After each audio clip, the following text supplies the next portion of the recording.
Good day, everyone. I am Ardeza. Together with my partner, Aesis Nuyda, we are going to talk about social penetration theory. But before we dig into the subtopics of the theory, let us take a look of this story of Yajin and Dushik from hometown Cha Cha Cha. Don't worry if you haven't watched this, there's no spoiler in here. First, Hyejin is from Seoul and Dushik is from seaside of Gongjin. At first, of course, they consider each other as a stranger, but despite sa pagkakaiba ng kanilang lugar na pinanggagalingan, it leads to an acquaintance. As time goes by, they tend to be open with each other, like as a friend and someone to lean on. That eventually leads to a romantic relationship. When Yejin starts to open her past to Dushik, Dushik seems to have a hard time to share his past due to his trauma.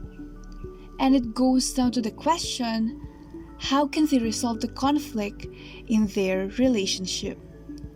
So in that sense, this social penetration theory will help you understand how to manage this kind of challenges in relationship. To begin with, here is Aesis to discuss the brief history of social penetration theory. Before we further discuss the theory, let me first give you a brief history about it. So, social penetration refers to a process of relationship bonding whereby individuals move from superficial communication to more intimate communication. Like the example earlier, we are able to witness how Yejin began removing her boundaries to level up her relationship with Dushik. Dito natin pag-uusapan kung paano nagiging malapit ang tao sa isa't isa. So in 1960s and 1970s, an era when opening up and talking candidly was highly valued as an important relational strategy. That's why early discussions of SPT began. Now in 1973, Irwin, Altman, and Dalmas conceptualized the social penetration theory. Now in order for them to do that, nag-conduct sila ng study among different types of couples. Kasi diba when you think about it, parang yung mga couples, they have the same starting point na liligawan ng ilang months or years, then mag-date, tapos tsaka palang magiging mag-boyfriend and girlfriend, then kapag tumagal pa ng ilang taon, may engage at tsaka magpapakasal. So paano nila nare-reach yung ganoong level ng intimacy? Diba? Kaya naman Altman and Taylor conclude that relationships involve different levels of intimacy of exchange or degree of social penetration. May sinusunod na what we call trajectory or pathway to closeness. So habang nagiging close sila, malaking influence doon ay yung personality ng isa't isa. In the transition to 2012, researchers and practitioners acknowledge na even culture may malaking impact in closeness as a relational skill. So, Barry Farber and his colleagues questioned the initial enthusiasm for too much relational openness in general. This theory kasi is rooted in generation for which speaking freely and without boundary is a highly valued characteristic. So, much of the theory pa rin naman remain relevant today kasi binavalue pa rin natin yung ganoong character trait. Next, we move on to the assumptions of social penetration theory. It is also called stage theory by Mongo and Henningsen in 2008. First, relationships progress from non-intimate to intimate. So, it begins at a rather superficial level and moves along a continuum to a more intimate level. When we say superficial, shallow, diba? Same with relationship. Like for example, if Yejin is asked by Dushik about the reason why she went to that place, yung malapit sa dagat, she can say na it has a big place in her heart kasi doon sila nag-vacation ng family niya. But she wouldn't mention na it was the last vacation she had with her mom na ngayon ay nasa heaven na. You see, tinotone down pa yung information na sinishare. And it may appear unimportant at first, yung mga ganong trivial details. But it would make sense as they go along with getting to know each other. Take note na not all relationships fall into the extremes of non-intimate to intimate. In fact, many of our relationships are somewhere between these two poles. Kasi hindi naman lahat ng tao na pag-share natin ng heavy issues. Pero it does not mean na hindi natin sila ka-close. They're just in the middle of the poles of non-intimate and intimate relationships. Second assumption is that relational development is generally systematic and predictable. Why do we say so? Kasi even if relationships are dynamic and ever-changing, it still follows some acceptable standard and pattern of development. In other words, predictable nga. So let's take for example Dushik and Yejin. Before they became a couple, Dushik, like any other man, did Yejin a favor, meet several times, and exchange signals before even admitting that they like each other. We can expect that for Yejin to admit her feelings to Dushik, Dushik should at least do something na nakakakilig, diba? Or attain a certain level of intimacy before sila maging official couple. Next assumption is that relational development includes depenetration and dissolution. At dahil dyan, Alexa, please play Strange by Celeste. From strangers to friends, friends into lovers, and strangers again. So just as communication allows a relationship to move forward toward intimacy, communication could move a relationship back toward non-intimacy. By depenetration, we mean slow deterioration of relationships. So kapag nade-deteriorate na ang relationship, hindi naman agad-agad siya na napupunta sa dissolution. There is what we call transgression or the violation of relational rules, practices, and expectations. Kapag unti-unti nang lumalaki yung gap sa relationship or nade-depenetrate, then patuloy ka pang nade-disappoint dahil sa actions ng partner mo, which is transgression, that's the time na you'll be assessing the situation and decide whether the relationship calls for dissolution. Pero this is not always the case. According to Sean Horan in 2012, at some point, transgression could be helpful in strengthening the relationship. Kasi by learning the things that could disappoint your partner, mas nakikilala natin sila and mas nagdi-deepen ang relationship. And that leads us to the last assumption, which is self-disclosure is at the core of relationship development. Self-disclosure is defined as the purposeful process of revealing information about yourself to others. So according to Altman and Taylor, ito ang dahilan kung paano nahuhubog ang isang relasyon.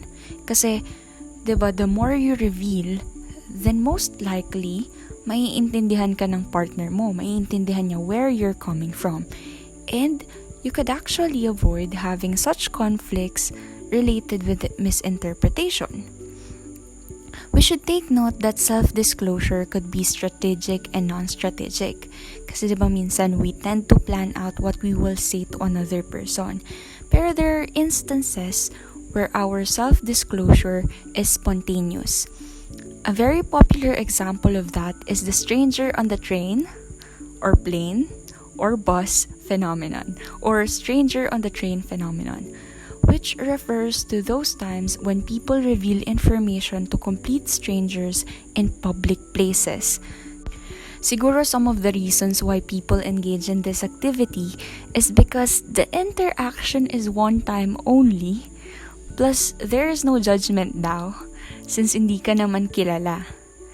But anyways, interpersonal researchers continue to investigate this matter pa, so assumptions pa lang yung mga yan. And that's it for assumptions of social penetration theory. Here's Hannah to discuss the onion analogy. Hannah, the stage is yours. So for the onion analogy, Altman and Taylor incorporate an onion skin structure. They believe that a person can be compared to an onion, with the layers representing various aspects of a person's personality. As we can see in the picture, outer layer serves as an individual's public image, like name, age, educational background, or we can see it in someone's Facebook profile. It is the publicly observable self. Private information that is stored at deeper layers must be discovered. To relate in our introduction story, the outer layer of Yejin is she's from Seoul and she has a long hair, while Dushik is from Gongjin and has a handsome features. In this process of getting to know stage, we will encounter the word reciprocity, the process whereby one person's openness leads to the other's openness. So, they are having a sharing time of their experiences and other topics. As we go on, in self-disclosure, it is also discussed that in terms of social relationships, people are more inclined to self-disclose to others online than face-to-face. And under that, penetration can be viewed along two dimensions, breadth and depth. Breadth is the number of various topics discussed in the relationship. Breadth time pertains to the amount of time spent communicating about these various topics, while depth is the degree of intimacy that guides topic discussions. For instance, Hyejin and Dushik shares about their most embarrassing moments or like emotional and financial aspects. In that sense, mas nagiging malalim yung nagiging progress nung sinishare nila within their relationship. And the conclusions: first, shifts or changes in central layers have more of an impact than those in outer or peripheral layers. Kumbaga, kapag may pagbabago sa central layers, which is yung malalim na pagkakakilanlan, pwede itong magkaroon ng malaking impact and mag-lead ito into a damaged relationship compared kapag ang may pagbabago lang ay yung outer layer. And second, the greater the depth, the more opportunity for a person to feel vulnerable. Why? Because sa paglalim ng relasyon at pagkakakilanlan ng bawat isa, mas may tendency na maging dependent ang isa emotionally. And mas magpakita pa ito ng mga private informations or nararamdaman niya to the other person. So under that is excessive self-disclosure may actually end a relationship. Some partners may be ill-equipped and underprepared to know another so intimately, like the story of Hyejin and Dushik. Dushik seems to have a problem in self-disclosure in terms of his past, which is we have to keep in mind that trust is an inherent part of the disclosure and reciprocity processes. The answer to the question earlier depends on their trust in each other, if Hyejin will wait or not for Dushik to open up without pressuring him. And also, one goal in self-disclosure then is to be thoughtful and appropriate. And for social exchange, relational costs and rewards, we have two words, which is rewards and costs. Rewards are those relational events or behaviors that stimulate satisfaction, pleasure, and contentment in a relational partner, while costs are those relational events or behaviors that stimulate negative feelings. Quite simply, if a relationship provides more rewards than costs, then individuals are more likely to stay in that relationship. Pero kapag ang isa ay mas nararamdamang mas marami na siyang sinasakripisyo or yung costs sa relationship, then relationship dissolution is probable. For instance, if Hyejin will going to feel na mag-isa lang siya sa relationship nila and end up questioning herself kung wala bang tiwala sa kanya si Dushik, kaya di ma-share ni Guy yung past niya. And with that, it is possible that the relationship will end. For the conclusions, first, rewards and costs have greater impact early on in the relationship than later in the relationship. So for instance, it is probable that Dushik will be impressed with Yejin if she is willing to give him space during the early stages of their relationship. For Dushik, sharing his traumatic past may be a bit overwhelming.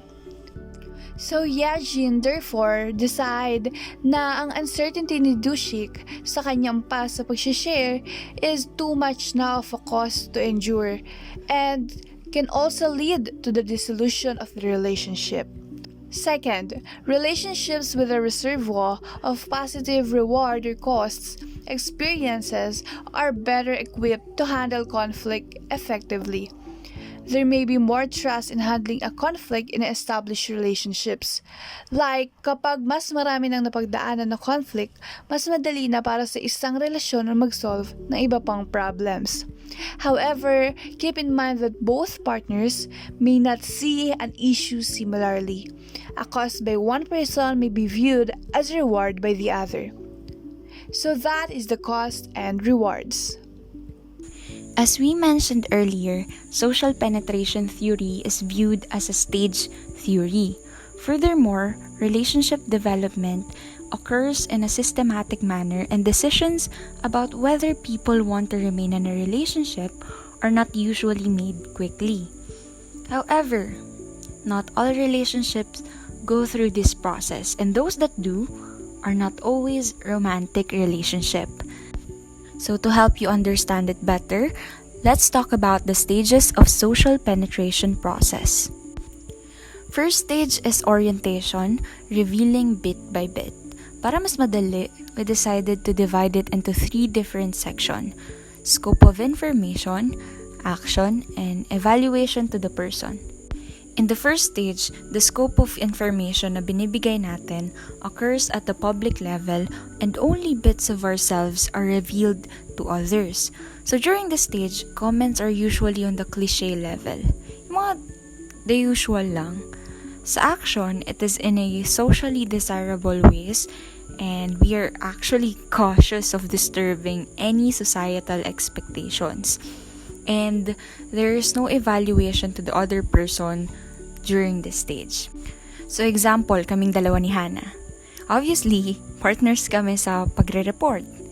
We do not know anything about each other aside from the fact that Hannah and I are both from BA Communication Arts program. So habang nagpaplano kami, I discovered that Hannah prefer using Microsoft PowerPoint rather than Canva, which is yung mas preferred ko. So I suggested that she can use whatever application as long as she's comfortable with it kasi siya naman yung gagawa ng PPT. There is no conflict in that interaction since we're only at the first stage. You see, pwede kong i-insist na, lo, mas maganda ang Canva, ganto, ganyan.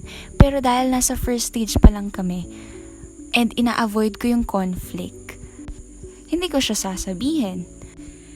Next is exploratory affective exchange, the self emerges. Our keyword for this stage is explore. The scope of information is the expansion of the public area. So, yung public area na kanina ay pinakita natin sa first stage, nag-expand.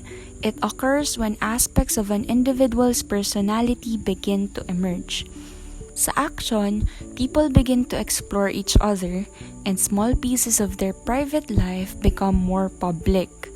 People might begin to use some catchphrases and more touch behavior and more affect displays such as facial expressions. In evaluation naman, there is a minimal evaluation to the other person. So, balik tayo sa example. At this stage, pwedeng tsikahin ko na si Hannah about the recent issues sa K-drama ni Sono and magsabi ng personal opinion about Canva kasi mas relaxed and comfortable na ako sa kanya. I might also use the phrase tama behavior or deserve and stuff like that. And I can also point out things na medyo off for me since meron ng evaluation. According to Taylor and Altman, many relationships do not proceed beyond this stage. But it does not mean na napunta sa dissolution ha. It's just that hindi na ganoon lumalim ang relationship.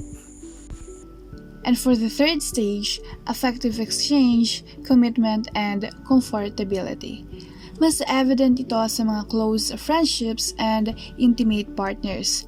It is more on a freewheeling and casual.